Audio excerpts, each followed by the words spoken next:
Hello everyone, क्या हाल चाल सभी के। आई होप सब बढ़िया होंगे। तो आज हम स्टार्ट करने वाले हैं अपना क्लास 12th का पहला चैप्टर, जो कि है sexual reproduction in flowering plants. तो ओवरऑल हम एंजियोस्पर्म्स को पढ़ने जा रहे हैं। फ्लावरिंग प्लांट्स को हम पढ़ रहे हैं, मतलब फ्लावर्स की हम बात करने हैं। ठीक है, फ्लावर्स के पार्ट्स हम देखने वाले हैं अलग अलग। मेल रिप्रोडक्टिव सिस्टम इनमें कैसा होता है, फीमेल रिप्रोडक्टिव सिस्टम कैसा होता है, बाकी सारे पार्ट्स के बारे में पढ़ने वाले हैं मेनली। तो शुरू करते हैं फ्लावर के कुछ बेसिक सी बातें से ही शुरू करते हैं। ठीक है, जैसे कि अगर मैं फ्लावर की बात करूं, देखो इंट्रोडक्शन में तो बुक में कुछ कुछ दिया है कि फ्लावर हम कहाँ कहाँ यूज़ करते हैं ह्यूमन फीलिंग्स को दिखाने के लिए, ये सारी बातें लिखी गई हैं। ठीक है, वो आप एक बार रीड कर लेना। हम फ्लावर के बेसिक स्ट्रक्चर से चलते हैं कि फ्लावर हम बना कैसे रहे हैं।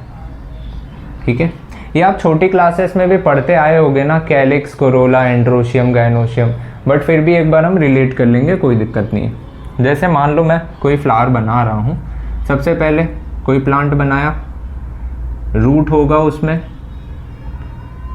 ये समझ लो क्या रूट हेयर वेयर है। ठीक, ये सॉइल है मान लो, बना दिया। ठीक है, और ये मैंने बना दिया क्या, स्टेम बना दी। ठीक, और हमें पता है स्टेम में नोड इंटरनोड प्लांट में ये होता ही होता है, ये तो हमें पता है। नोड और इंटरनोड मॉर्फोलॉजी में हम देखते हैं, इसको नोड बोलते हैं, इनके बीच की स्पेस को इंटरनोड बोलते हैं। और हमेशा कोई भी स्ट्रक्चर अगर बनना होगा प्लांट में तो इसी नोड से ही निकलता है, चाहे वो कोई पत्ती हो गई, चाहे वो लीफ हो गई, या इसी की कोई ब्रांच निकल गई स्टेम की। तो ये सब कहाँ से निकलते हैं, इसी नोड वाले स्ट्रक्चर से ही निकलता है। हो सकता है फ्लावर निकल गया, हो सकता है कांटे निकल गए, कोई भी स्ट्रक्चर हो सकता है जिसको आप मॉडिफाइड कह रहे हो। ठीक है, मतलब शूट में कोई भी मॉडिफिकेशन हो सकता है, कोई भी स्ट्रक्चर बन सकता है। हो सकता है मॉडिफाइड शूट में वो लीफ बन जाए, मॉडिफाइड शूट में वो कोई कांटे जैसा स्ट्रक्चर, थॉर्न्स बन जाए, स्पाइंस, कुछ भी बन जाए। या फिर ऐसे गोल गोल वो वाले जो स्ट्रक्चर होते हैं जिसको टेंड्रिल्स पढ़ते हो आप मॉर्फोलॉजी में, कोई भी स्ट्रक्चर बन सकता है, नोड से ही निकलता है। ठीक है, तो ऐसे थोड़ा सा नकली डायग्राम बनाने की मैं कोशिश करूँगा। ये तो चलो लीफ हम जानते हैं ऐसे होगी, ये ध्यान रखने के लिए कि हम स्टेम ही बना रहे हैं। ठीक है, मान लो इसकी मैंने कोई ब्रांच निकाल दी। ठीक है, इसकी मैंने कोई मान लो ऐसे करके ब्रांच निकाल दी। एक्चुअल में ब्रांच नहीं है, बस समझाने का एक तरीका बता रहा हूँ। ठीक है, जस्ट एक समझाने का तरीका। अभी देखो ज़रा सा, इसको बनाने से पहले एक स्ट्रक्चर आपको मैं कंप्लीट फ्लावर एक बार बना के दिखा देता हूँ कैसा दिख रहा है, तब आप ज़्यादा अच्छे रिलेट कर पाओगे। रुको, तब रिलेट कर पाना हमें काफ़ी इजी पड़ जाएगा। ये क्या था, स्टेम थी, और ऐसे था रूट। पता है एनसीईआरटी में अपने ये लिखा भी है, इसकी डेफिनेशन लिखी है क्या, कि ये हाईली कंडेंस मॉडिफाइड शूट है। तो जब आप फ्लावर पढ़ते हो ना, तो फ्लावर ऐसे कोई फालतू सा बना दे रहा हूँ डायग्राम, एक ऐसे फीमेल वाला इनका ये पार्ट होता है, फिर मेल वाला ऐसे कुछ पार्ट होता है। ठीक है, ये अभी मैं मिटा दूंगा, जैसे ऐसे ही बना रहा हूँ।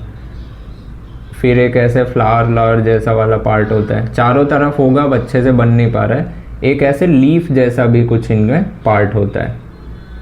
ठीक है, और फिर नीचे ऐसे ये जुड़ा होता है। ऐसे कुछ फ्लावर हमें दिखाई देता है।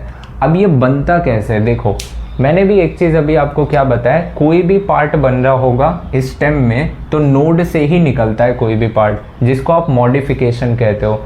मान लो ये मैंने स्टेम बनाई, इन सब में मैंने क्या बनाया, ऐसे नोड बनाया, ऐसे मैंने नोड बनाई, और हर नोड से कोई ना कोई स्ट्रक्चर बनेगा। यहाँ पे मैं मॉडिफाइड कोई एक स्ट्रक्चर बना रहा हूँ जो लीफ जैसा, पत्ती जैसा स्ट्रक्चर मुझे ऐसे दिखाई दे रहा है, जिसको बाद में मैं क्या बोलूँगा, फ्लावर का कैलिक्स वाला पार्ट बोलूँगा। कैलिक्स कह लो, या इसी को आप क्या बोलते हो बाद में, सेपल कहते हो अगर मैं सिंगल यूनिट की बात करता हूँ तो, थोड़ा मोटा सा है। ठीक है, दूसरे नोड से मैं मान लो कोई स्ट्रक्चर बनाता हूँ जो मॉडिफाई होके ऐसे कलरफुल पत्ते जैसा दिखाई देता है, जिसको आप क्या बोलते हो, जिसको आप कहते हो कोरोला। मतलब इनके पूरे वर्ल्ड को, पूरे ग्रुप को आप क्या बोल रहे हो, कोरोला, या फिर इसको आप पेटल भी बोलते हो। इधर दूसरे नोड से मैंने एक और स्ट्रक्चर निकाला जिसको मैं बोलता हूँ मेल रिप्रोडक्टिव पार्ट। जिसको आप स्टेमेन का नाम देते हो, और इसी के वर्ल को हम क्या बोलते हैं, एंड्रोशियम का नाम देते हैं। दूसरे नोड से मैंने एक और स्ट्रक्चर निकाला जिसको मैं फीमेल रिप्रोडक्टिव पार्ट का नाम दूंगा, जिसको आप क्या बोलते हो, गाइनोशियम का नाम देते हो। कुछ ऐसे स्ट्रक्चर्स हैं, इनको अगर मैं आपस में ऐसे पिचका दूं, ऐसे दबा दूं, तो यहाँ पे ये कैसे नज़र आएंगे, यहाँ पर ये नज़र आएंगे इनके पास। ये जब इसको ऐसे आप दबा दोगे तो यहाँ पे एक स्ट्रक्चर, फूला हुआ स्ट्रक्चर बनेगा जिसके ऊपर ये पूरे के पूरे प्लांट का सब कुछ रखा रहेगा। जैसे कि मान लो मैंने क्या किया, ये फीमेल वाला पार्ट था, फीमेल रिप्रोडक्टिव पार्ट। देखो डायग्राम बेकार बन सकता है, ठीक है, बट कोई नहीं। बाकी देखो पार्ट में बना देता हूँ। ये लीफ लाइक स्ट्रक्चर एक यहाँ पर था जो नीचे से निकला था, याद है, एक लीफ लाइक स्ट्रक्चर यहीं से था, निकला था। कौन सा वाला, ये वाला। दूसरा कैसा स्ट्रक्चर था, कलरफुल बना दो, ध्यान रहे, जिसको आप पेटल कहते हो, ठीक है। फिर एक स्ट्रक्चर कौन सा था, ये जो मेल वाले को रिप्रेजेंट करता था, जिसको आप एंड्रोशियम का नाम देते थे, ठीक है। देखो मैं इस फ्लावर को यहाँ से तो फिलहाल हटा दे रहा हूँ, ठीक। अब ये ऐसा क्या लगता है देखने में कि ये हाईली मॉडिफाइड, मतलब हाईली कंडेंस है, मतलब ऐसे दबा हुआ स्ट्रक्चर है, ठीक है। इसी को जब आप निकाल के देखोगे तो समझ आता है कि हर नोड से कोई मॉडिफाइड स्ट्रक्चर निकला हुआ है, हर एक नोड से कोई मॉडिफाइड स्ट्रक्चर निकला हुआ है, ठीक है। तभी हम इसमें मॉडिफिकेशन का वर्ड यूज़ करते हैं। और इसको कंडेंस वाला हम वर्ड क्यों यूज़ करते हैं, क्योंकि ये हाईली कंडेंस मॉडिफाइड शूट है। यही उनके फ्लावर की क्या है, डेफिनेशन भी है। तो अगर मैं इनका नाम लिखूं, ये तो आप सभी को पता है ये क्या है, इसको आप थैलेमस बोलते हो, थैलेमस कह लो या रिसेप्टेकल, रिसेप्टेकल कह लो, बात एक ही है। ये स्ट्रक्चर क्या है, इसको आप बोलते हो कैलिक्स, इसको क्या बोलते हो, कोरोला, इसको आप क्या बोलते हो, एंड्रोशियम, एंड ये वाले स्ट्रक्चर को बोलते हो गाइनोशियम। देखो डायग्राम आप अच्छे से बना लेना, मेरे से ऑलरेडी डायग्राम में मेरी बहुत बेकार राइटिंग बनती है, तो डायग्राम आप संभाल लेना, ठीक है। तो फ्लावर की अगर मैं डेफिनेशन लिखना चाहूँ तो ये तो अब आप मुझे बता ही दोगे, ठीक है। क्या है ये, क्या है फ्लावर, हाईली मॉडिफाइड है, मतलब हाईली कंडेंस्ड है, highly condensed modified, modified shoot कह लूँ या फिर स्टेम कह लूँ, एक ही बात है ना, मॉडिफाइड शूट कह लूँ या फिर स्टेम कह लूँ, बात तो एक ही है ना, उसमें कोई गड़बड़ नहीं है। दूसरा पॉइंट, फ्लावर कितने चीज़ों से मिलकर बना है, फ्लावर कंसिस्ट ऑफ, इन 4 चीज़ से मेन मिलकर बना है, एंड्रोशियम, गाइनोशियम, कैलिक्स, कोरोला, यही सब था। पहला क्या है आपका, कैलिक्स, दूसरा कोरोला, तीसरा एंड्रोशियम, चौथा गाइनोशियम, यही स्ट्रक्चर है, ठीक है। ये ऊपर के इन दोनों स्ट्रक्चर को, मतलब ये वाले और ये वाले स्ट्रक्चर को हम बोलते हैं एसेसरी वल्स, मतलब जो सहायक हैं, और इसको हम बोलते हैं नेसेसरी वल्स। ये तो आपका है एसेसरी वल,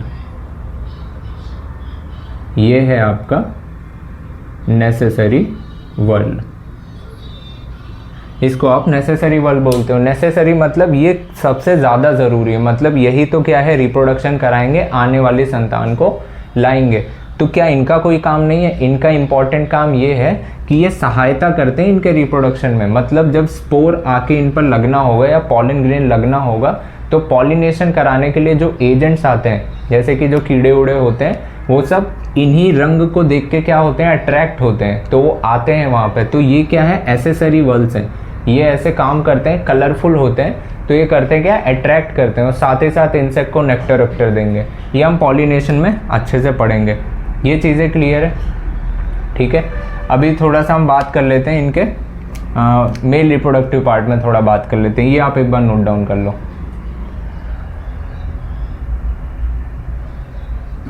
हो गया होगा, देखो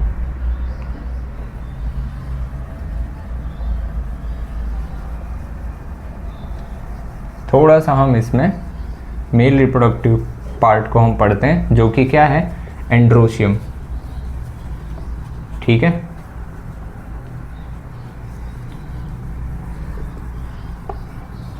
मतलब डिटेल में ही पढ़ने वाले हैं।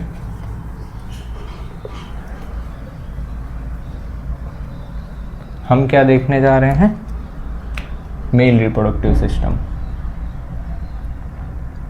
Male reproductive part, reproductive part क्या बोलते हैं मेल रिप्रोडक्टिव पार्ट को, एंड्रोशियम, एंड्रोशियम बोलते हैं। अच्छा मुझे बताओगे ये एंड्रोशियम किन चीज़ों से मिलकर बना है, एंड्रोशियम किन चीज़ों से मिलकर बना है, ये जो स्टेमेन होते हैं इनके एक एक पार्ट को क्या बोलते हैं, स्टेमेन, उसी स्टेमेन के वर्ल्ड को, पूरे गोल ग्रुप को क्या बोलते हैं, एंड्रोशियम। मतलब मैं कह दूं वर्ल्ड ऑफ स्टेमेन ही क्या है, एंड्रोशियम। और स्टेमेन कितने चीज़ों का मिलके बना है, दो चीज़ों का मिलके बना होता है, ठीक है। स्टेमेन हैज़ टू पार्ट्स, दो पार्ट्स होते हैं स्टेमेन के, कौन कौन से, एक होता है एंथर, एक होता है फिलामेंट। फिलामेंट ऐसा लगता है नाम ही बता रहा है, क्या धागे जैसे स्ट्रक्चर होंगे हम, मतलब कुछ इस तरीके से धागे जैसे। स्टेमेन, एंथर कैसे होगा, ये ऐसे बाई लोब्ड स्ट्रक्चर होता है एंथर, ठीक है। कैसा होता है, बाई लोब्ड स्ट्रक्चर होता है, ठीक। तो ये ध्यान रहेगा। इसमें एक सवाल और पूछा जाता है, पता है, अक्सर ये पूछा जाता है, अभी थोड़ा डायग्राम से ही बताता हूँ। देखो हमने स्टेम और ये सारी चीज़ें बना रहे थे,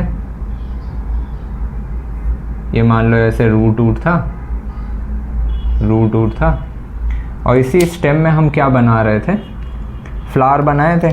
फ्लावर का मैं पूरा स्ट्रक्चर नहीं बना रहा हूँ, जैसे एक छोटा सा स्ट्रक्चर बना रहा हूँ। ये थैलेमस एल्मस था, गाइनोशियम होता था, हम इसको बना रहे हैं क्या, सिर्फ और सिर्फ स्टेमेन समझाना है, तो मैं स्टेमेन ही बना रहा हूँ ऐसे, बाकी स्ट्रक्चर सभी मैं नहीं बना रहा हूँ, ठीक है।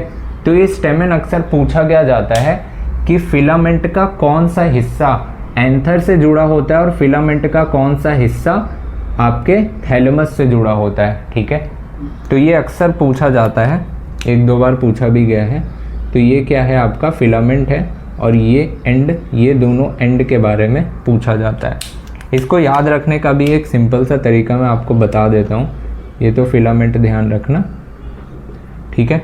इसको याद रखने का सिंपल एक तरीका हमेशा याद रखो कि जब भी कोई भी मेन बॉडी हो, किसी भी चीज़ की मेन बॉडी हो, ठीक है, उससे कोई स्ट्रक्चर जुड़ा हो, मान लो कोई स्ट्रक्चर जुड़ा है, तो मैं आपसे अगर पूछूं इस स्ट्रक्चर का प्रॉक्सिमल एंड, मतलब प्रॉक्सिमल एंड कौन सा है, डिस्टल एंड कौन सा है, तो हमेशा याद रखना पूरी बॉडी से जो डायरेक्टली कनेक्ट हो, पास में कनेक्ट हो, पास से याद रखना क्या, प्रॉक्सिमल।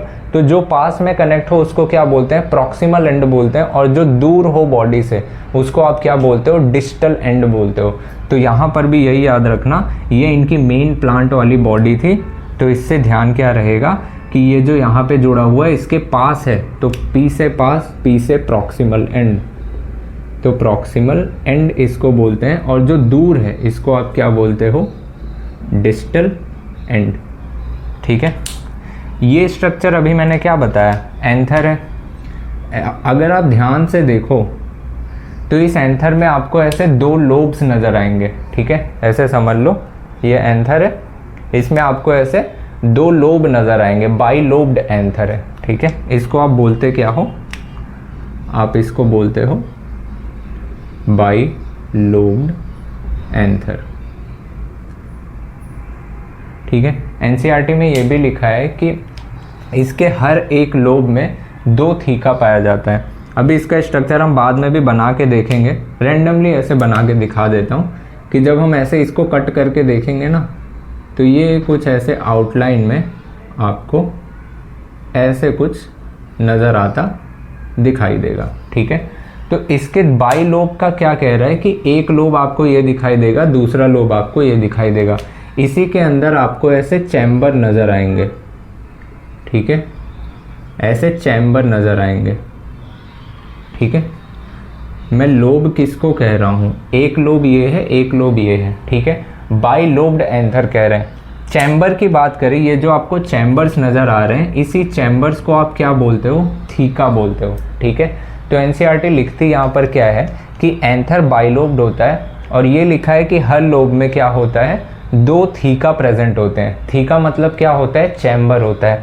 याद रखना, अभी इसी थीका को जब हम आगे पढ़ेंगे ना, तो इसी थीका के लिए हम वर्ड यूज़ क्या करेंगे पता है, इन्हीं स्ट्रक्चर्स को हम क्या बोलेंगे, इन्हीं जो आपका ये गोल गोल स्ट्रक्चर दिखाई दे रहा है, इसी को हम माइक्रोस्पोरेंजियम बोलेंगे या पॉलन सैक बोलेंगे। थीका वर्ड हम अक्सर यूज़ करते हैं जब ये अभी यंग पोजीशन में, मतलब अभी ये मैच्योर नहीं हुआ है। जब एंथर धीरे धीरे मैच्योर होता है तो इसी का हम नाम बदल के क्या बोलने लग जाते हैं, माइक्रोस्पोरेंजियम। क्यों? क्योंकि वहाँ पे माइक्रोस्पोर डेवलप होना शुरू हो जाता है, जो कि पॉलन ग्रेन में कन्वर्ट हो रहा होगा। ठीक है, तो उसी को हम क्या बोलने लग जाते हैं कि पॉलन सैक है या माइक्रोस्पोरेंजियम। अभी देखेंगे इसको, अभी आप क्या बोलोगे, यंग पोजीशन में है तो इसको आप बोलोगे क्या, थीका बोलते हो।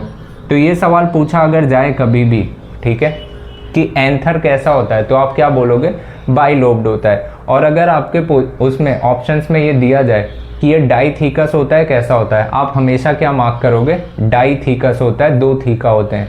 अगर आपसे टोटल नंबर ऑफ थीका पूछा जाए तब आप 4 बताओगे, वरना हमेशा क्या बोलोगे, डाइथीकस बोलोगे।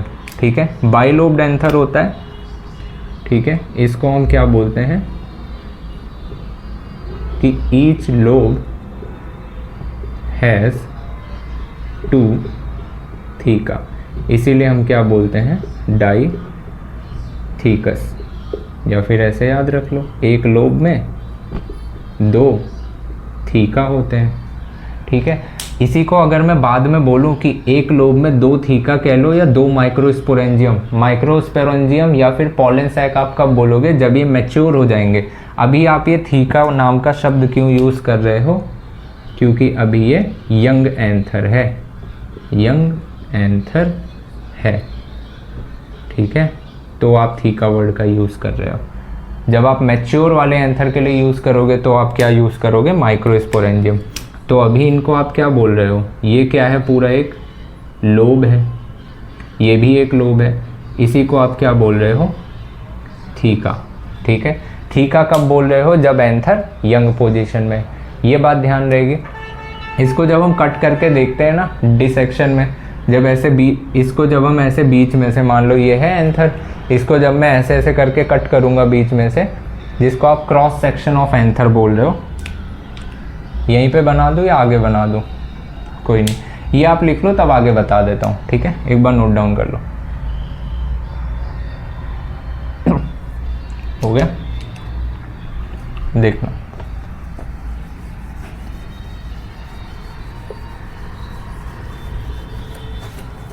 क्रॉस सेक्शन इसका ज़रा बता देता हूँ।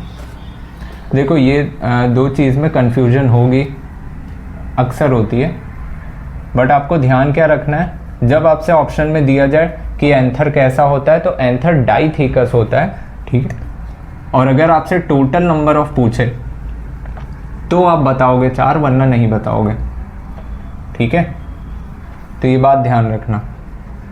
और माइक्रोस्पोरेंजियम और पॉलन सैक्स, ये सब क्या चारों वर्ड है, ये उसी चैम्बर को अलग अलग नाम दिया है, अलग अलग स्टेजेस में। ठीक है, जब एंथर अलग अलग स्टेज में पहुंचता है तो अलग अलग नाम दिया जाता है।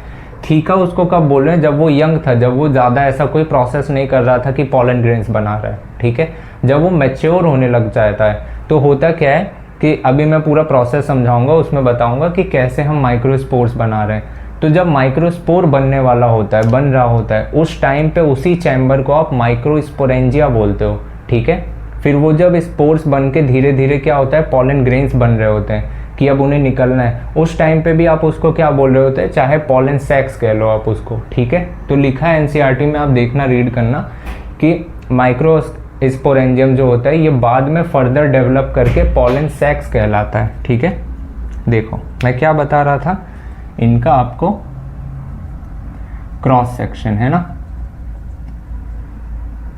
क्रॉस सेक्शन ऑफ एंथर बता रहा था। ठीक है, एंथर का क्रॉस सेक्शन हमें पता है, एंथर का क्रॉस सेक्शन बनाना है, इसी को मैं, अरे ये ऐसे था पूरा, मैं इसका क्रॉस सेक्शन बना रहा हूँ। ठीक है, तो ये कैसा दिखाई देगा, ये कुछ कुछ आपको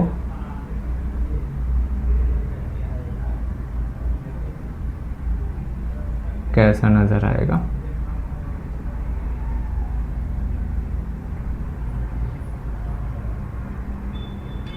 ये आपको कुछ ऐसे नज़र आएगा। और जो उसमें मैंने सैक्स अभी बताए थे, ये जब अभी हम बात कर रहे हैं ध्यान रखना, ये मैं मैच्योर एंथर की बात कर रहा हूँ, मैच्योर एंथर की, क्योंकि यहाँ पे मैं वर्ड यूज़ करने वाला हूँ क्या, वो सैक जो आपको दिखाई दे रहे थे इनको अब मैं माइक्रोस्पोरेंजिया या पॉलन सैक का नाम दूंगा। ठीक है, ठीक है, इसी को क्या है आप माइक्रोस्पोरेंजियम या इन्हीं को आप पॉलन सैक भी बोलोगे, पॉलन सैक्स। ठीक है, क्योंकि यहाँ पे अंदर धीरे धीरे माइक्रोस्पोर से सब बनेंगे। ठीक, अभी देखना हम एक एक करके क्या करेंगे, इनका डेवलपमेंट थोड़ा सा हम देखते हैं कि एक्चुअल में एंथर डेवलप कैसे हो रहा होता है। कोई भी प्लांट बॉडी हो या कोई भी इंसान की बॉडी हो, डेवलप होती कैसे, सेल से, टिश्यू से धीरे धीरे डेवलप होती है। जैसे हमारे केस में याद करो, जाइगोट था, जाइगोट में डिवीजन होता गया, होते होते हुआ क्या, एक ग्रुप ऑफ टिश्यू बना, टिश्यू से मोरुला, ब्लास्टुला, ऐसे स्टेजेस बनी, फिर ऐसे बीच में गैप बने जिससे बॉडी की कैविटी बनी। ऐसे ही थोड़ा सा इमेजिन इनमें करना कि इनमें भी जब एंथर डेवलपमेंट हो रहा था तो धीरे धीरे ऐसे ही करते करते हुआ क्या, कैविटीज़ बननी शुरू हुई, उन कैविटीज़ में फिर पॉलन ग्रेन्स बने। ठीक है, जस्ट एक इमेजिन करने के लिए जस्ट बता रहा हूँ। अब इनका थोड़ा मैं समझाता हूँ क्या, कि कैसे एंथर डेवलप हुए थे। ठीक है, एंथर का डेवलपमेंट प्रोसेस थोड़ा समझा रहा हूँ, ये आप चाहो नोट डाउन कर लो, थोड़ा सा उसका प्रोसेस समझाता हूँ। ठीक है, देख लो, आ जाओ, ध्यान देना है ना।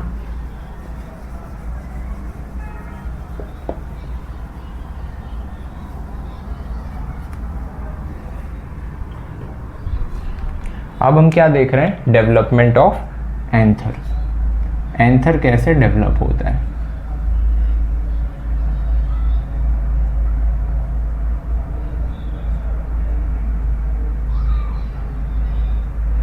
देखो, अब एंथर के डेवलपमेंट की अगर बात कर रहे हैं, ठीक है, अभी दिमाग में बाकी सारी चीज़ें मत लाओ, क्या क्या चीज़ें हमने देखी, ठीक है, वो अभी अपनी जगह रखो। हम डेवलपमेंट देख रहे हैं कि कैसे प्लांट जैसे जैसे धीरे धीरे टिश्यू डिवाइड होता जाता है और कैसे डेवलपमेंट हो रहा है। एंथर के बनने का प्रोसेस हम देख रहे हैं, कैसे बनता है एंथर।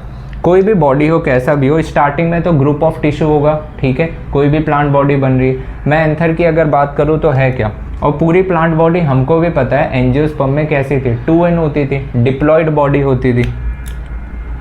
तो इनमें भी कैसा था, ग्रुप ऑफ सेल्स था, सबसे बाहर ऐसे कुछ लेयर्स थी, ठीक है, जिनको हम एपिडर्मिस का नाम देते थे। ठीक है, ये सेल्स क्या थी, एपिडर्मिस का नाम देते थे। और अंदर साइड पे कुछ सेल्स थी, नाम नहीं भी याद रखोगे कोई दिक्कत नहीं है, जिसको हम पेरेन्काइमेटस सेल्स बोलते थे। ठीक है, नाम यहाँ पे डायरेक्टली नहीं दिख रहा हूँ, नहीं तो चलो ठीक है, बाद में आप रिलेट कर लेना, लिख दे रहा हूँ, वैसे कोई कंफ्यूजिंग सा नाम तो है नहीं। ठीक, ये क्या है दूसरा, पेरेन्काइमेटस सेल्स हैं कुछ। ठीक है, ऐसे कुछ टिश्यू रहा होगा, तब धीरे धीरे डेवलपमेंट बननी शुरू होगी। थोड़ा सा इनका डेवलपमेंट और बताऊं कि ये उसके बाद कैसे बन रहे होंगे। ये क्या है, धीरे धीरे अपने रूप में चेंज कर रहे थे, कुछ कुछ शेप ले रहे थे, पोजीशन ले रहे थे अपने बॉडी का। तो ये बाहर वाली जो लेयर है एपिडर्मिस, इसको मैं इंडिकेट कर रहा हूँ इन्हीं से, ठीक है। ये कुछ कुछ शेप लेना शुरू कर रहे थे, ठीक, कुछ कुछ शेप लेना शुरू कर रहे थे। और ये जो अंदर वाली सेल्स थी ये भी भरी हुई थी इन सब के अंदर, ये भी तो भरी हुई होगी, ढेर सारी सेल्स भरी होगी, सब जगह नहीं बना पाऊंगा, ठीक है। तो ये इंडिकेट कर रहा है, थोड़ा थोड़ा ध्यान रखना, ये जो आउटलाइन है ये क्या है, एपिडर्मिस ही है, सारी जगह होगी। ये तो मैंने जस्ट ऐसे बना दी, ये इतना समझ जाना आप, ठीक है। ये क्या है, सब जगह रहेगी, चारों तरफ रहेगी, ये जस्ट बनाने के लिए। अब होता क्या है, जब ये डिवाइड करते करते थोड़ा शेप लेने लगते हैं तो होता क्या है, इनके कॉर्नर्स में कुछ सेल्स ऐसी होती हैं कॉर्नर में, जो एक सेल क्या करती है, अपना साइज बढ़ा लेती है, ठीक है, अपना साइज थोड़ा सा बढ़ा लेती है बाकियों सेल की कंपैरिजन में। तो इनमें से मैं कोई भी सेल मान लो ऐसे साइज अपना क्या करती है हर कॉर्नर में, ठीक है, बढ़ा लेती है।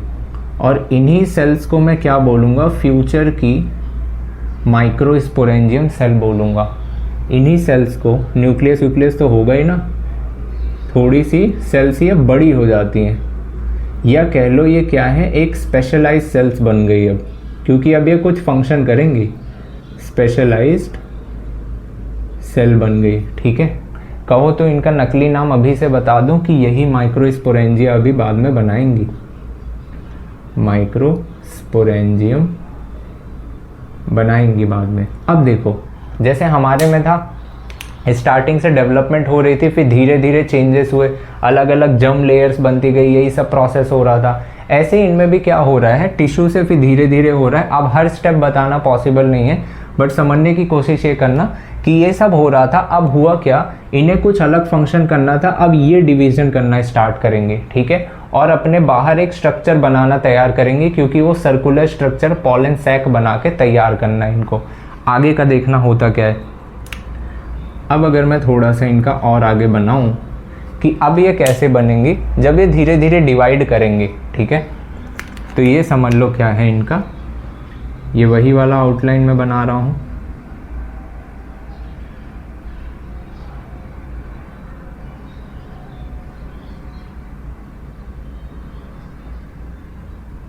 ठीक, ऐसे ही समझ लो बना दिया। अब हो क्या रहा है, यही तो थी पूरी, ये एपिडर्मिस थी, ये एपिडर्मिस थी, सारी जगह नहीं बट कुछ जगह बना दे रहा हूँ ताकि आपको याद रहे कि ये क्या है, एपिडर्मिस है, ठीक है। जहाँ तक हमें यूज़ पड़ेगा हम बना ले रहे हैं। ये क्या है, एपिडर्मिस है। नाम लिखने की ज़रूरत है नहीं, अभी ज़रूरत नहीं है हमें, ये एपिडर्मिस है। यहीं पर मैंने बताया क्या, कॉर्नर्स में सेल्स जो आपकी डिवाइड हो रही थी, ठीक है। अभी देखो मैं बाकी की सेल्स नहीं बना रहा हूँ, उसको मैं बाद में बताऊंगा कि यहाँ पे एक स्ट्रक्चर ऐसा मास बन जाता है और बीच में भी कुछ सेल्स होंगी, वो सब सेल्स क्या हैं, यही सेल्स होती हैं बीच ऊंच वाली, ठीक है। यहाँ एक ग्रुप ऑफ सेल बन जाता है जिसको कनेक्टिव बोलते हो, जो इन दोनों लोब को क्या करता है, कनेक्ट करता है, लिखा होगा एनसीईआरटी के डायग्राम में देखना, तो उसको यहाँ पे अभी मैं दर्शा दूंगा थोड़ा सा कि कनेक्टिव होता है। बाकी सेल्स की अगर बात करूँ, ये वाली क्या करती है, डिवाइड करना धीरे धीरे शुरू करती है, तो ये डिवाइड करके ऐसे दो सेल्स में बदल जाती है, पहले तो ऐसे दो सेल्स में बदल जाती है, क्योंकि अब डिवीजन हो रहा है। यहाँ पर भी ऐसे हो गई, दो सेल्स में मान लो ऐसे बदल गई। तो इन बाहर वाली सेल्स को हम क्या बोलते थे, पैराइटल सेल, और इस वाली सेल को हम क्या बोलते थे, स्पोरोजीनस सेल। ऐसा लगता है स्पोर को बनाने वाली सेल यही है, ठीक है। अब ये जैसे ही 2 हुई, 2 से 4, 8, 32 ऐसे बढ़ती चली जाएगी, डिवीजन लगातार होता रहेगा। ये जो पैराइटल सेल है ये बाहर साइड पे डिवाइड होते होते होते होते पूरा स्ट्रक्चर बनाएंगी। इन सेल्स में होता क्या है, इन्हीं में डिवीजन और डिफरेंशिएशन होने लग जाता है। डिफरेंशिएशन एनाटॉमी में आप पढ़ोगे, anatomy of the flowering plant में, ठीक है। सेल्स क्या करती हैं, अपना शेप बदलने लग जाती हैं, कोई फंक्शनल, कुछ फंक्शन के आधार पर। तो ये धीरे धीरे डिवाइड करते करते करते करते क्या करेंगी, कुछ अपना फंक्शन करना शुरू करेंगे, जिससे कुछ कोई ना कोई लेयर फॉर्म करेंगी, डिफरेंशिएट होने लग जाएंगी। तो मैं यहाँ थोड़ा बना के दिखाता हूँ क्या हो रही है। बाहर वाली सेल्स का पहले बना के दिखाता हूँ, बीच वाला अभी मैं बताऊँगा ये क्या करेंगी। ये बाद में क्या है, स्पोर मदर सेल में कन्वर्ट होंगी, पर अभी मैं बाहर का ही बना के दिखा रहा हूँ। इसमें होता क्या है, ये डिवाइड होते होते काफ़ी लेयर ऑफ सेल्स बनाती है। सबसे बाहरी अगर मैं ऐसे ही बात करूं, या तो चलो अंदर से ही शुरू कर देता हूं। आपको सबसे अंदर साइड पे ऐसे दिखाई देंगी टेपिटम की सेल्स। टेपिटम की सेल्स बनाने के लिए मैं थोड़ा सा स्पेस ले लेता हूं। ऐसे कॉलमनर टेपिटम सेल्स बनेंगी।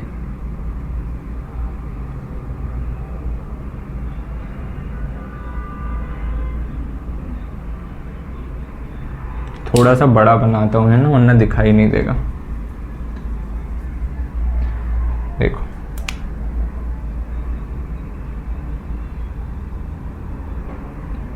ऐसे कॉलम वाली सेल्स बनेंगी, ठीक है, जिसको आप क्या बोलोगे, टेपिटम सेल्स अभी बोलोगे।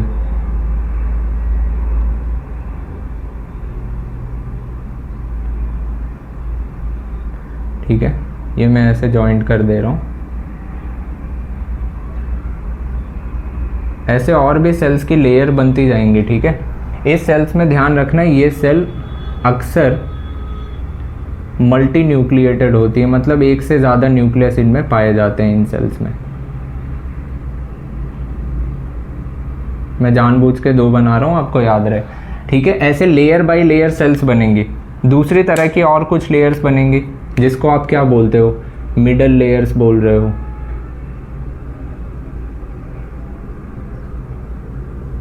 ठीक है। और मिडल लेयर, ये बात ध्यान रखना, मिडल लेयर सिंगल नहीं होती,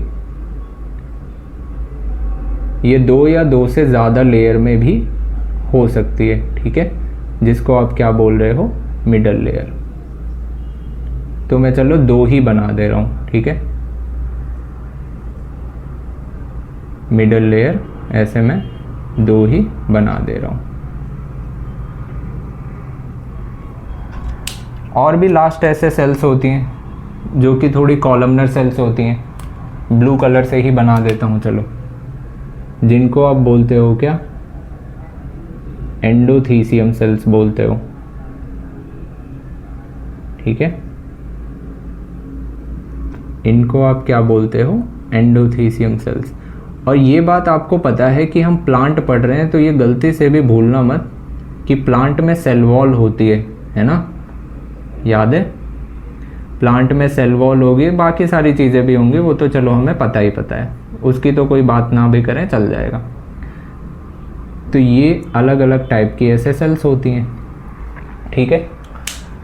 और ये जो स्पोरोजिनस सेल दिख रही है आपको, यही बाद में क्या करेगी, हमें भी पता है ग्रुप ऑफ सेल को क्या बोलते हैं, टिश्यू बोलते हैं। यही सेल जब डिवाइड करके ग्रुप ऑफ सेल्स बनाएगी, उस सेल्स को आप क्या बोल रहे हो, उस ग्रुप ऑफ सेल मतलब टिश्यू को क्या बोल रहे हो, स्पोरोजिनस टिश्यू बोलने लगोगे जब यहाँ पे भरा जाएगा। आप एनसीईआरटी के डायग्राम में देखना, लिखा भी हुआ है। तो इनके कहो तो नाम लिख लेते हैं। सबसे बाहर वाली, जिसको आप क्या बोल रहे हो, एपिडर्मिस, ये एक लेयर है। दूसरी आपको क्या दिखाई दे रही है, एंडोथीसियम, एंडोथीसियम। अभी बाद में इसका मैं फंक्शन भी बताऊंगा। ये जो एंडोथीसियम होती है ना, इसमें ऐसे सेल वॉल है, तो इसमें सेलुलोज की थिकनिंग काफ़ी ज़्यादा होती है, इसमें ऐसे सब जगह आपको दिखाई देगी, बट बुक में तो एज सच विजिबल नहीं होगी, ठीक है। तो ये यहाँ पे ध्यान रखना कि ऐसे सेलुलोज की थिकनिंग होती है। इसका फंक्शन अभी मैं बताऊंगा कि इसका रोल आखिर में होता क्या है और ये यहाँ थिकनिंग बनाती क्यों है। ये इस एरिया में थिकनिंग बनाती है, बट लास्ट के कुछ सेगमेंट में, बीच वाले सेगमेंट में ये थिकनिंग नहीं होती है, ठीक है। बाकी सब जगह ऐसे होगी, बस ये वाले रीजन में नहीं होती, जहाँ पर क्या होता है, लाइन ऑफ डिहाइसेंस होता है, ठीक है। यहीं से एंथर के फटने का चांस ज़्यादा रहता है। अभी हम पढ़ेंगे डिहाइसेंस ऑफ एंथर। तो ये कहा जाता है लॉन्गिट्यूडनल ग्रूव होती है। ग्रूव मतलब होता है कोई खांच, कोई धार ऐसे लगी हुई है। तो ठीक है, जो ऐसे मान लो लंबाई लंबाई में ऐसे किनारे किनारे धार लगी होगी जहाँ से एंथर फटेगा। अभी हम देखेंगे आगे। तो ये समझना क्या है, एंडोथीसियम की लेयर है। तीसरी लेयर कौन सी है आपकी, ये वाली, इसको आप बोल रहे हो मिडल लेयर। ठीक है, ये 2 से 3 लेयर हो सकती है। लास्ट वाली आपको क्या दिखाई दे रही है, ये क्या है आपकी टेपिटम है। टेपिटम, टेपिटम में याद रखना ये कैसी होती है, मल्टी न्यूक्लिएटेड मोस्टली होती है। और ध्यान रखना इसमें साइटोप्लाज्म डेंस होता है, इसका गाढ़ा होता है काफ़ी। ठीक है, डेंस साइटोप्लाज्म। रोल भी इसका यही है क्योंकि ये न्यूट्रिशन बाद में प्रोवाइड करता है। ठीक है, अब ये स्पोरोजीनस सेल क्या है, ये जब डिवाइड करेगी तो क्या बनाएगी, ये ऐसे डिवाइड करके ढेर सारे यहाँ पर क्या बनाएगी, इसको आप क्या बोलते हो, स्पोरोजीनस टिश्यू। ये है आपका स्पोरोजीनस टिश्यू। ठीक है, ये स्पोरोजीनस टिश्यू है। आप सबको पता है, जो भी आप स्ट्रक्चर्स पढ़ रहे हो भूलना मत, ये सब क्या है, डिप्लॉइड है। पूरा प्लांट बॉडी ही क्या है, डिप्लॉइड है। यही स्पोरोजीनस टिश्यू, इसका और भी नाम है वैसे, यही बाद में किस चीज़ का नाम लेता है कहो तो यहाँ लिखा देता हूँ, है ना, चलो यहीं लिखा देता हूँ। यही जो आपका स्पोरोजीनस टिश्यू है, ठीक है, इसी को आप बोल रहे हो कि ये स्पोरोजीनस टिश्यू बना किस चीज़ का है। आप बोलोगे ये बना हुआ है मेड अप ऑफ, आप ये कह सकते हो पॉलन मदर सेल कह लो या स्पोर मदर सेल कह लो। स्पोर मदर सेल या फिर पॉलन मदर सेल कह लो, या फिर एक वर्ड और लिखा है याद रखना, पोटेंशियल पॉलन भी लिखा है। ये तीनों वर्ड आपके एनसीईआरटी के ही हैं। ठीक है, तीनों का मतलब क्या है, पॉलन को जन्म देने वाली उसकी मम्मी कौन, पॉलन मदर सेल। ठीक है, ये स्पोरोजीनस टिश्यू, ये क्या है, स्पोरोजीनस सेल क्या है, ये सब क्या है, 2n स्ट्रक्चर ही तो है। यही जब मियोसिस करेगा तो किस में बदल जाएगा, स्पोर्स में, या फिर कह लो पॉलेंस में बदल जाएगा। तो इन्हीं सेल को, इनसे ये जो पूरा ग्रुप बना है, इन्हीं को आप क्या बोल रहे हो, इस टिश्यू में ये किस चीज़ का बना है, made of spore mother cell. ठीक है, और ये पॉलन मदर सेल कह लो, एक ही बात है। पोटेंशियल पॉलन मतलब जिसमें क्षमता है पॉलन को जन्म देने की। पोटेंशियल मतलब क्या होता है, क्षमता होता है। तो पोटेंशियल पॉलन भी आप इसको कह सकते हो। ठीक है, बाकी इसमें बीच में और भी कुछ स्ट्रक्चर देखोगे, जैसे अब यही होगा कि जब ये डिवाइड करके ऐसे चारों जगह ऐसे स्ट्रक्चर्स बन जाएंगे तो ये सेल्स का क्या होगा, ये सारे सेल्स चले कहाँ गए, ऐसे ही बीच में या कहीं ना कहीं होंगे बहुत सारी जगह। यहाँ पे बीच में एक ग्रुप बन जाता है जिसको आप क्या बोलते हो, कनेक्टिव बोलते हो, कनेक्टिव। और ये कनेक्टिव करता क्या है, 2 लोब्स को क्या करता है, कनेक्ट करता है। ठीक है, तो ये थोड़ा ध्यान रखना।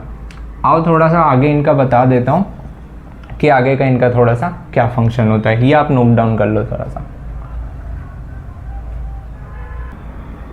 हो गया, ये तो अभी बता रहा था ना, ये स्पोर की मम्मी स्पोर को जन्म देंगी। ठीक है, चाहो तो ये लिख भी लो, माइक्रोस्पोरोजेनेसिस करके एक वर्ड लिखा है, उसका मतलब क्या होता है, माइक्रोस्पोर के बनना, उसका बनना। कैसे बनेगा माइक्रोस्पोर, जब माइक्रोस्पोर मदर सेल या फिर पॉलन मदर सेल मियोसिस करके डिवाइड होगी तभी तो बनेगा। बस उसी को कहते हैं माइक्रोस्पोरोजेनेसिस। जैसे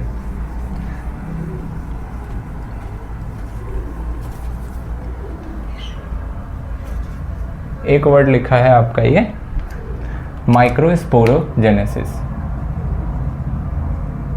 माइक्रोस्पोरोजेनेसिस। ठीक है, फॉर्मेशन ऑफ माइक्रोस्पोर। ठीक है, जिसके वजह से कैसे बनेगा ये, वो जो हम पढ़ रहे थे जिसको आप पॉलन मदर सेल कह लो, पॉलन मदर सेल कह लो, या फिर पोटेंशियल पॉलन कह लो, या फिर माइक्रोस्पोर मदर सेल कह लो, जो मर्जी कह लो। ये क्या होगा, हमें भी पता है मियोसिस होती है, एक सेल से 4 सेल बनते हैं और मियोसिस 2 चरण में होती है, मियोसिस 1, मियोसिस 2, 2 फेजेस में होती है, ठीक है। तो मियोसिस फर्स्ट होगी, मियोसिस फर्स्ट हुई तो ये ऐसे 2 सेल में बदले, फिर और जब मियोसिस हुई जिसको आप मियोसिस सेकंड बोल रहे हो, फिर ये ऐसे 4 सेल्स में बदल जाते हैं। और ध्यान रखना ये जो 4 सेल्स में बने ना, इनिशियली होता क्या है, ये आपस में ऐसे लगता है जॉइंट रहते हैं, तो इनको हम क्या बोलते हैं, माइक्रोस्पोर टेट्राड कह लो, या फिर पॉलन ग्रेन टेट्राड कह लो, ठीक है। पॉलन ग्रेन टेट्राड कह लो या माइक्रोस्पोर टेट्राड कह लो, ठीक है। इन्हीं पे बाद में एक एंजाइम वर्क करता है, अभी बताऊंगा।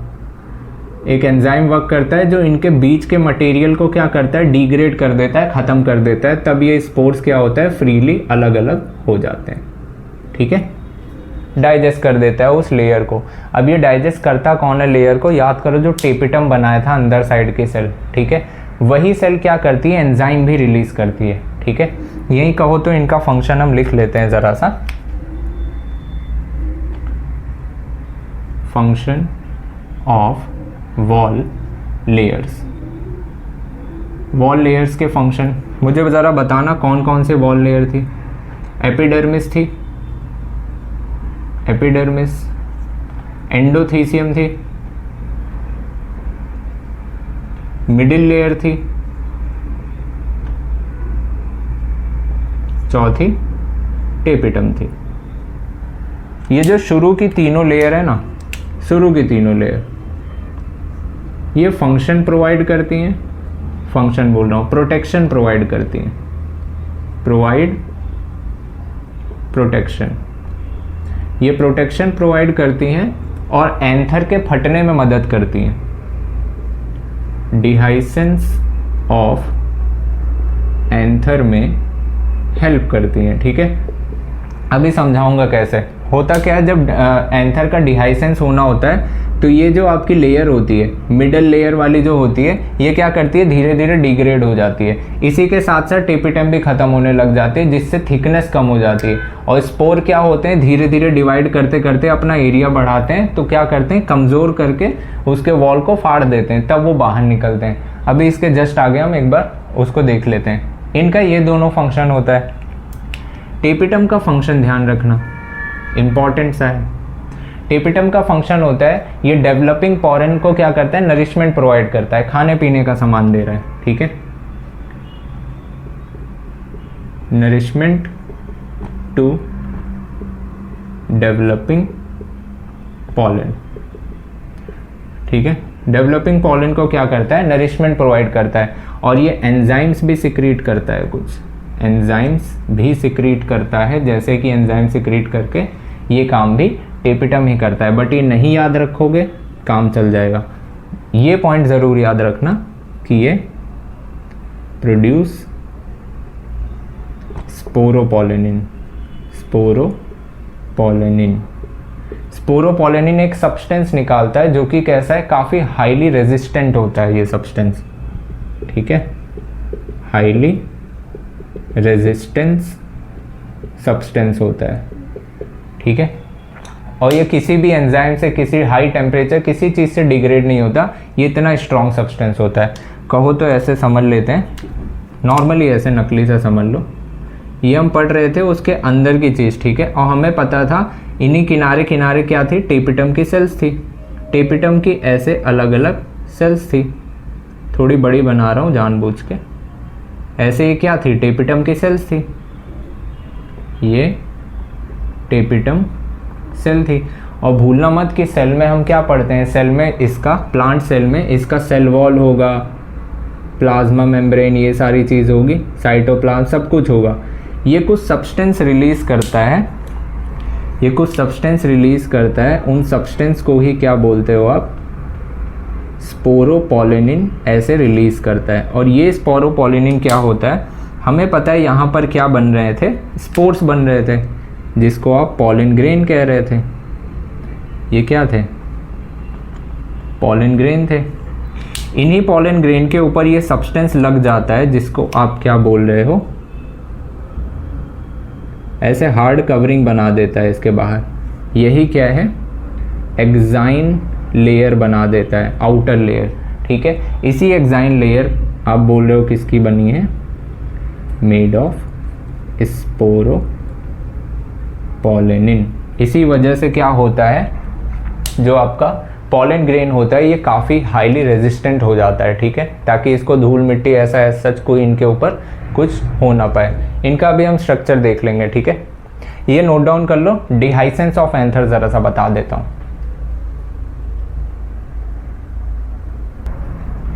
हो गया होगा,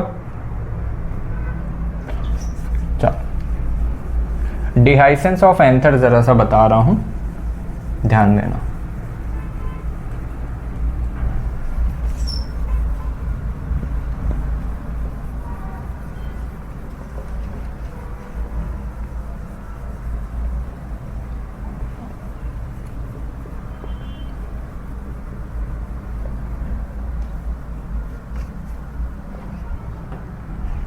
आओ देखो ज़रा,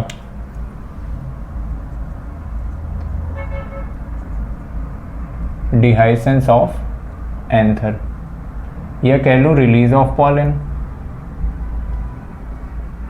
पॉलन निकलेगा यहाँ से। ठीक है, एंथर डिहाइस हो रहा है, मतलब अब फटेगा एंथर। ज़रा सा आउटलाइन हम देखें इसकी, याद करो, एपिडर्मिस ही तो बना रहे हैं।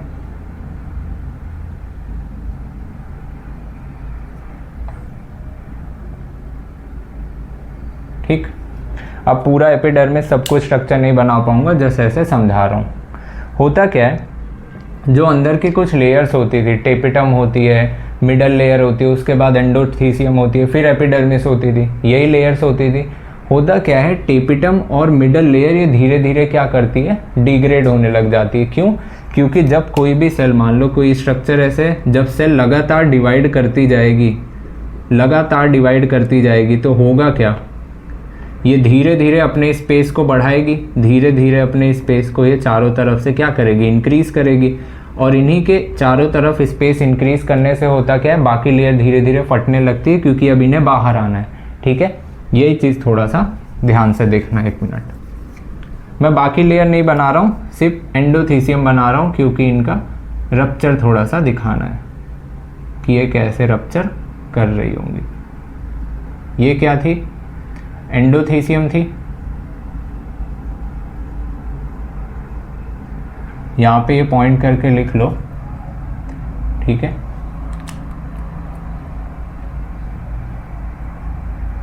आफ्टर मैच्यूरेशन,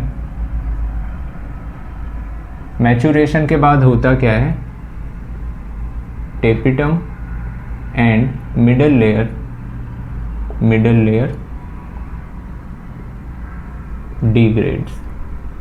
ठीक है, ये धीरे धीरे डिग्रेड करने लगती है या फिर रप्चर करने लगती है ना, रप्चर या डिग्रेड, फटने लगती है। रप्चर होने के बाद ये क्या थी, ये आपकी एंडोथीसियम थी। और बाहर साइड पे ये क्या नज़र आ रही है, ये आपकी एपिडर्मिस थी। पूरा नहीं बना रहा हूँ, बट इतना समझ जाओगे, है ना। ये क्या थी, ऐसे हर जगह रहेगी, एपिडर्मिस थी। ठीक, सब जगह होगी। अब ये बात याद करो, अब ये फटने के बाद इस एरिया में हो क्या रहा था, इसी एरिया में वो पॉलन ग्रेन्स क्या हो रहे थे, लगातार डिवाइड करते चले जा रहे थे, लगातार डिवाइड करते चले जा रहे थे। ये जो बना रहा हूँ ये क्या है, पॉलन ग्रेन्स थे ना, ये क्या थे, अभी रिलीज दिखा देता हूँ तब बना देता हूँ। ठीक है, ये क्या थे, पॉलन ग्रेन्स थे, पॉलन ग्रेन्स थे। और ये स्ट्रक्चर भूलना मत, जो इन पे मैंने सेलुलोज की लेयर बताई थी, सब जगह होगी, खाली वो बीच वाले सेगमेंट में नज़र नहीं आएगी, ऐसे होगी हर जगह, ठीक है। अब जैसे जैसे ये डिवाइड करना स्टार्ट करेंगे, बहुत ज़्यादा डिवाइड करेंगे, तो होगा क्या, ये एरिया को धीरे धीरे इंक्रीज़ करेंगे, और जब ये एरिया को धीरे धीरे इंक्रीज़ करेंगे, बढ़ाते चले जाएंगे, तो एट द एंड क्या निकल कर आएगा कि ये धीरे धीरे रप्चर करते करते करते करते जहाँ पर कमज़ोर थिकनिंग होगी, जब ये ज़्यादा फूलेंगे तो जहाँ पर कमज़ोर पाएगा वहीं से तो फटेगा, तो ये इसी एरिया से क्या करते हैं, फटते हैं। ये क्या है, लाइन ऑफ डिहाइसेंस इसी को कह रहे हैं। ये लॉन्गिट्यूडनली इस एरिया में क्या होता है, ऐसे लंबाई में ये इधर थिकनिंग प्रेजेंट होती नहीं है, तो यहाँ खिंचाव बनने लगता है। एक तो इधर से खिंचाव बनने लगेगा, दूसरे तरफ इधर से भी ऐसे ऐसे खिंचाव बनने लग जाता है। तो ये खिंचाव बनने की वजह से होता क्या है, ये पॉलन यहाँ से रिलीज़ होना स्टार्ट हो जाते हैं और ये डिहाइसेंस यहाँ पर होने लग जाता है, ठीक है। ये यहाँ पे पॉलन धीरे धीरे बाहर आने लग जाते हैं, तो ये क्या हुआ, पॉलन रिलीज़ हो जाते हैं। इसी को आप क्या बोल रहे हो, डिहाइसेंस ऑफ एंथर बोल रहे हो, ठीक है। ये पॉलन रिलीज हुए कैसे, ये वॉल रप्चर करती है, ठीक है, और इनके लगातार डिवीजन से, तो आप यहाँ पे लिख सकते हो continuous division cause increase area, area increase कर रहा है जिसकी वजह से वॉल रप्चर कर जाती है। ये तो समझ जाओगे ना, जस्ट ऐसे बताने के लिए लिख दिया, बाकी इतना तो आप समझ जाओगे। ये क्या है, डिहाइसेंस ऑफ एंथर, एंथर कैसे फट रहा होता है, ठीक है। अब स्पोर के बारे में देख लें, ये पूरी कहानी तो हमने देख ली, माइक्रोस्पोरेंजियम या पूरा सारा स्ट्रक्चर, ठीक है, ये हमने देख लिया। ये जो चारों स्ट्रक्चर ये सब जगह होंगे, क्लियर है। ये देख लो, हम थोड़ा सा बात कर लेते हैं किसके, स्पोर के बारे में देख लेते हैं, चलें, आ जाओ। स्ट्रक्चर देख लेते हैं पॉलन ग्रेन का या स्पोर का, जो भी नाम कह लो, ठीक है, पॉलन ग्रेन ही बोल रहे हैं। Structure of pollen grain,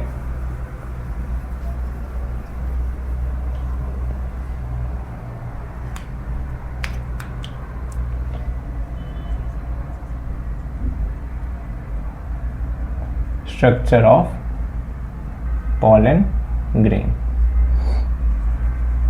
pollen grain का स्ट्रक्चर थोड़ा सा देख लेते हैं।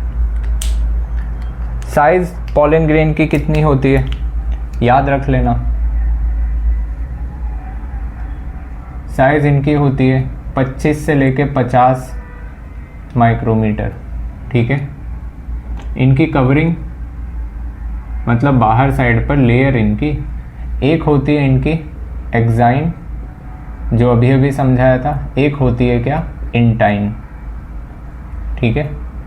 एक्साइन जो होती है ये डिसकंटिन्यूअस होती है, अभी डायग्राम से समझा दूंगा। डिसकंटिन्यूअस होती है और इसमें छोटे छोटे गैप नज़र आते हैं, और ये एक्साइन लेयर किस चीज़ की बनी होती है, मेड अप ऑफ स्पोरोपोलेनिन, याद है। और ये वाली आपकी कंटिन्यूअस होती है, और ये बनी होती है किसकी, मेड ऑफ, सेल वॉल है तो सेलुलोज एंड पेक्टिन की बनी होती है, याद रखना ये दोनों बातें, ठीक है। कैसा होगा स्पोर, अभी जस्ट बना के दिखाया था, अब थोड़ा डिटेल में देख रहे हैं। स्पोर हम बना रहे हैं, ठीक है, एक स्पोर बना रहे हैं। इस स्पोर की ये एक लेयर ये है जिसको साइटोप्लाज्म आपने बोला था, फिर एक क्या होगा आप जिसको आप सेल वॉल कह लो या फिर इंटाइन कह लो, कोई गलत बात नहीं है। फिर इनके ऊपर एक और लेयर होती थी, याद है, जिसको आप क्या बोलते थे, एक्साइन का नाम देते थे, जो स्पोरोपोलेनिन नाम के सब्सटेंस से बनी थी और काफ़ी रेजिस्टेंट थी, हाईली रेजिस्टेंट। और ये ऐसा लगता है बीच बीच में गैप प्रेजेंट है, इसी को आप जर्म पोर भी बोलते हो, और इस लेयर को क्या बोलते हो, एक्साइन बोलते हो। न्यूक्लियस साइटोप्लाज्म दुनिया भर का सारी चीज़ होगी, ऐसे मान लो मैंने न्यूक्लियस बना दिया, ठीक है। ये क्या है आपका माइक्रोस्पोर कह लो या फिर पॉलन आप कह लो, एक ही बात है। और ये कौन से स्टेज में, ध्यान रखना, सिंगल सेल स्टेज में है ये। अभी बताऊंगा ये क्या बता रहा हूँ। ये है कि आपका स्पोर है। ये बाहर की लेयर आपको क्या दिखाई दे रही है, ये आपकी है एक्साइन,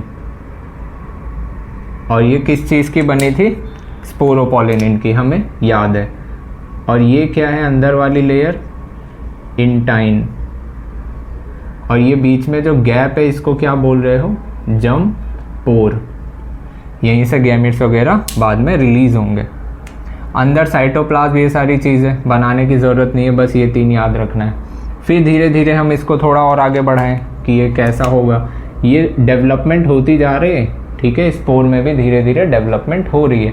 अब होगा क्या, इनका न्यूक्लियस डिवाइड करेगा, ठीक है। इनका न्यूक्लियस डिवाइड करता है, और न्यूक्लियस डिवाइड करके जो दूसरा न्यूक्लियस है वो एक साइटोप्लाज्म इनका पूरा अलग हो जाता है और ऐसे वॉल से कवर हो जाता है। मतलब इसी सेल के अंदर एक छोटी सी सेल और बन जाती है जब इनका न्यूक्लियस डिवाइड करता है। ऐसे देख लो,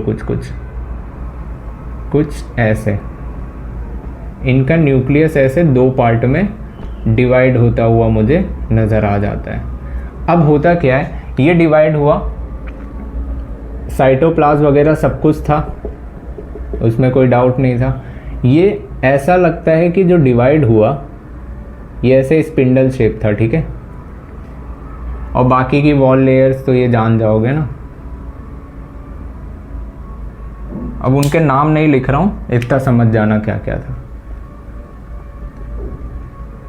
ये एक्साइन था, ठीक। देखना, अब इस ये बड़ी वाली सेल को, बाहर वाली सेल को आप क्या बोल रहे हो, वेजिटेटिव सेल। और ये वाली सेल जो आपकी बनी, इसमें साइटोप्लाज्म न्यूक्लियस अलग हो गया, इसको आप क्या बोल रहे हो, एक वेजिटेटिव, एक जनरेटिव सेल। इसका नाम ही बता रहा है ये कुछ जनरेशन वाली चीज़ लाने वाला है। जैसे कि यही मेल गैमेट बनाता है, ये फर्दर डिवाइड करेगा, दोबारा ये इसमें डिवीजन होगा। तो वेजिटेटिव सेल तो वैसे ही रही, इसमें जब दोबारा डिवीजन होगा तो ये 2 मेल गैमेट में बन जाते हैं, ठीक है। इसको आप क्या बोल रहे हो, इस माइक्रोस्पोर को या फिर इस पॉलन ग्रेन को आप क्या बोल रहे हो, मेल गैमेटोफाइट भी बोलने लग जाते हो कुछ जगह, एनसीईआरटी लिखती है, ठीक है। मतलब मेल गैमेट को धारण करने वाला है, बट एक्चुअल में तो अभी डिवीजन हुआ नहीं था, बट एनसीईआरटी लिखती है। तो आप इसको यहाँ पे यही समझोगे कि ये आपका क्या है, इसको आप मेल गैमेटोफाइट भी बोल रहे हो। ये कौन सी स्टेज है, इसमें एक सेल नज़र आई, इसमें कितनी सेल नज़र आ रही है, इसमें 2 सेल नज़र आ रही है। इसको आप क्या बोलते हो, 2 सेल स्टेज, ठीक है। और यही स्टेज पे होता क्या है, जैसे स्पोर्स ही तो हैं, अब स्पोर को रिलीज होना है, ये मैच्योर ही तो हो रहे थे। इनका लास्ट तक मैच्योरेशन कैसा होता है, लास्ट तक ये मैच्योर होके कुछ इस तरीके से, ये जनरेटिव सेल आपस में 2 पार्ट में ऐसे डिवाइड हो जाएगी अपने अपने न्यूक्लियस के साथ, और बाकी इनका न्यूक्लियस इनके पास है जो वेजिटेटिव सेल आप बोल रहे थे, और ये जनरेटिव सेल 2 मेल गैमेट में डिवाइड हो जाती है। अब ये पूरा का पूरा स्पोर कैसा है, तैयार है बाहर जाने के लिए। बट हाँ, एनसीईआरटी में ये चीज़ लिखी है, ध्यान से देखना, कि लगभग 60% एंजियोस्पर्म्स में ऐसा होता है, लगभग 60% एंजियोस्पर्म्स में ऐसा होता है कि जो स्पोर होते हैं वो इस स्टेज पे पहुंचने की बजाय इसी स्टेज में क्या होता है, रिलीज हो जाते हैं, ठीक है। तो ये आपके क्या है, ये दोनों मेल गैमेट थे, मेल गैमेट, 2 मेल गैमेट है। अब आप इस पॉलन ग्रेन को क्या कह रहे हो, ये 3 सेल्ड स्टेज में आ गए, 3 सेल्ड स्टेज में आ गए, ये था। और ये आपका क्या है, वेजिटेटिव सेल है। जनरेटिव सेल क्या हो गई, मेल गैमेट में बदल गई। ये 3 सेल स्टेज का स्पोर मतलब पॉलन ग्रेन है। तो एनसीईआरटी में ये लिखा है कि 2 सेल्ड स्टेज पर ही लगभग 60% of angiosperms, in 60% of angiosperm, pollen grains shed at 2-celled stage. ठीक है, बाकी बच्चे में इस स्टेज पे आज जाके क्या होता है, रिलीज होते हैं, फिर मेल गैमेट ट्रांसफर होगा। लगभग 60% एंजियोस्पर्म में क्या होता है, इसी स्टेज में स्पोर बाहर निकल आता है। ठीक है, तो ये पॉइंट याद रखना, चाहो तो नोट करके लिख लो, ध्यान रहेगा ये पॉइंट कि लगभग 60% एंजियोस्पर्म्स में क्या होता है, पॉलन ग्रेन 2 सेल स्टेज में ही क्या होता है, रिलीज हो जाते हैं। बाकी आपका 3 सेल्ड में होते हैं, बाकी रिमेनिंग जो भी स्पीशीज हैं। ठीक है, ये एक बार नोट डाउन कर लो, थोड़ा सा आगे एक बार बता देता हूँ हल्का सा। चले, ये तो हमने स्पोर की बात कर ली। अच्छा ये बताओ, स्पोर रिलीज हो जाने के बाद कितने समय तक जिंदा रहेंगे, सरवाइव करेंगे, जिनको आप वाइबिलिटी पीरियड भी बोल रहे हो। ठीक है, viability of pollen grain, gamete ही तो है ये, जैसे हम ह्यूमंस में पढ़ते हैं, हमारे अंदर ह्यूमंस में भी याद करो, फीमेल गैमेट जब वो रिलीज हो रहा होता है ओवम, कितने देर सरवाइव करता है, 24 घंटे। ठीक है, ऐसे ही अलग अलग पॉलन ग्रेन्स का टाइम पीरियड होता है, ये भी क्या है, मेल गैमेट है, तो कुछ समय के लिए सरवाइव करते हैं। तो जो 1-2 बातें लिखी है एनसीईआरटी में, वो हमें लर्न करना है, वो बता देता हूँ। जैसे गेहूं हो गया, चावल हो गया, इनके जो पॉलन ग्रेन्स होते हैं, ये तो लगभग 30 मिनट के अंदर ही क्या होते हैं, मर जाते हैं। ठीक है, तो हम पढ़ क्या रहे हैं, वाइबिलिटी ऑफ पॉलन ग्रेन, वो भी कब, जब रिलीज हो जाए, आफ्टर रिलीज। ठीक है, मुझे ज़रा बताना, अगर मैं बात करूं वीट की और राइस की, इसमें वाइबिलिटी पीरियड होता है लगभग 30 मिनट। ठीक है, विद इन 30 मिनट, 30 मिनट के अंदर अंदर क्या होते हैं, ये खराब हो जाएंगे, नष्ट हो जाएंगे। और कुछ जैसे कि फैमिलीज हैं, जैसे कि सोलेनेसी, आलू की फैमिली, लेग्यूमिनोसी, जिसमें आपकी पल्सेस आती हैं, दाल ओल आ जाती है, रोजेसी फैमिली, रोज वाली फैमिली, ये सब क्या होते हैं, इनके जो स्पोर्स होते हैं, इनके जो पॉलन ग्रेन्स होते हैं, ये महीनों, मंथ्स तक क्या होते हैं, वायबल होते हैं, मतलब उतने टाइम तक ये सरवाइव कर पाते हैं। अब देखो, जैसे हम ह्यूमंस में क्या करते थे, स्पर्म को, इन सबको कलेक्ट करके रख पाते थे लैब में, वैसे ही हम स्पोर को भी कलेक्ट कर सकते हैं, स्टोर कर सकते हैं इसको। ठीक है, इट कैन बी स्टोर्ड, इसको हम स्टोर्ड भी कर सकते हैं, बट उसमें कुछ कंडीशन है। जैसे आप मान लो इसको किसी जार में स्पोर को बंद करके रख दो, अब उसमें कुछ कंडीशन आपको भले फॉलो करनी पड़े, बाकी स्पोर आपका टनाटन रहेगा, कोई दिक्कत नहीं आएगी, मरेगा नहीं।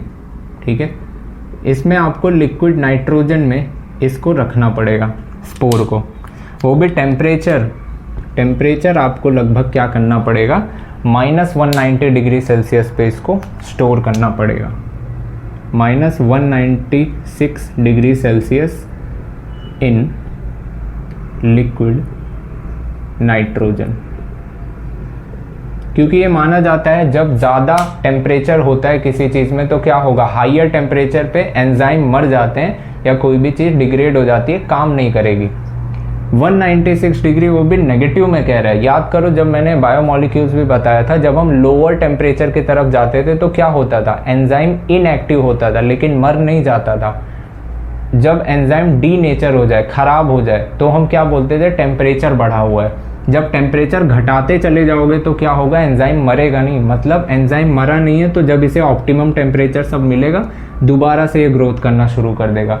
ये हम ऐसा क्यों करते हैं, ताकि स्टोर करके रख पाएँ इसको लंबे समय तक, बहुत ज़्यादा समय तक। ठीक है, इकोनॉमिक इम्पोर्टेंस इनकी क्या है सबको पता है, खाया भी जाता है इनको, हमारे कंट्री में तो इतना पॉपुलर नहीं है, वेस्टर्न कंट्रीज़ में बहुत पॉपुलर है। एथलीट इसको खाते हैं क्योंकि न्यूट्रिएंट काफ़ी ज़्यादा होती है पॉलन ग्रेन्स में। तो इनके बेनिफिट हमें पता है ना,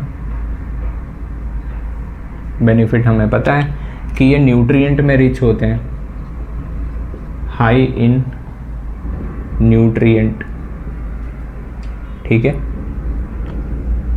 used as food supplement, syrup के फॉर्म में मिल जाते हैं, टैबलेट के फॉर्म में मिल जाते हैं। इनफैक्ट जो रनिंग करने वाले घोड़े होते हैं उनको भी खिलाया जाता है, ठीक है। Used as food supplement in western countries में ज़्यादातर, वेस्टर्न कंट्रीज़ में ज़्यादातर। अच्छा, पता है इनके कुछ ऐसे भी होते हैं जो एलर्जी भी कॉज कर जाते हैं, कुछ हमें इन्फेक्शन कॉज कर जाते हैं रेस्पिरेटरी एरिया में। तो अगर मैं इनके कुछ हार्मफुल इफ़ेक्ट बताऊं, हार्मफुल में कैन कॉज रेस्पिरेटरी डिजीजेस। एक तो पाउडर जैसे होते हैं, नेज़ल पैसेज में कहीं गए, चिपक गए, कोई ना कोई डिजीज़ कर देते हैं, ब्रोंकाइटिस कर दिया, एस्थमा कर दिया, कुछ भी कर सकते हैं। और इसमें ये भी कहा गया है कि कुछ एलर्जी भी कॉज करते हैं, सम कॉज एलर्जी भी। जैसे कि एक प्लांट लाया गया था बाहर से जिसको आप पार्थेनियम कैरेट ग्रास भी कह रहे हो, वो क्या करता था, उसके स्पोर ज़्यादातर क्या कॉज कर देते थे, एलर्जी कर देते थे बाकी सब में। तो ये नाम याद रखना, क्या, पार्थेनियम, जिसको आप क्या बोल रहे हो, कैरेट ग्रास, ठीक है। तो ये चीज़ें यहाँ तक याद रखना, क्लियर रखना, और कहीं कोई डाउट आए तो एक बार आप कमेंट में पूछ भी सकते हो। एंड दूसरी चीज़, इसको आप पढ़ने के बाद देन आप एनसीईआरटी रीड करना, चीज़ें समझ आएंगे। और यहाँ से आगे हम फीमेल रिप्रोडक्टिव पार्ट गाइनोशियम, वहाँ से नेक्स्ट लेक्चर में हम कंटिन्यू करेंगे। यहाँ तक आप रिवाइज कर लो, नेक्स्ट लेक्चर में मिलते हैं। Thank you so much.